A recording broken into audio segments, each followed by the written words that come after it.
ਹੁਣ ਕਈ ਨਾ ਇੱਕ ਬੜੀ ਅਜੀਬ ਗੱਲ ਕਰਦੇ ਨੇ, ਫਿਰ ਕਹਿੰਦੇ ਨੇ अतारी साहब से सीधियां गल्लां कर रहे, मेरे को कुड़ियां है कोई ना पुत्र। आज जनाब फेसबुक पे चल रहा है कि मौलवियों ने फतवा दिया जिहाद का तो सबसे पहले मौलवी जाए, असी क्यों जाइए। तो मैं क्या अपने निकाह वाले दिन भी आख्या करके मौलवियां निकाह पढ़ाया तो सब तो पहले मौलवी जाना, असी क्यों जाइए।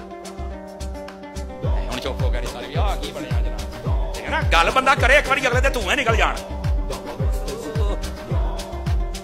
हालांकि मैंने ये नहीं कहा कहां जाना है, मैं सिर्फ इशारा ही दिता है, समझ सारे ही गए, बड़े टेक्निकल बंदे बड़े।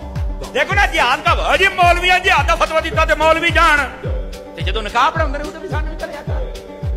ओ हया करो हया, मौलवी हुक्म बताता है, अगर मौलवी अजान दे तो सिर्फ मौलवी नमाज पढ़े, बाकी सारे काफिर ने। अगर नहीं मुसलमान ने कहा आओ मौलवी का काम है अजान देना, बाकी सारे मिलकर नमाज पढ़ो। ये फतवा जो है ये जिहाद की आजान है, जमात में सारे ही शरीक हो जाओ।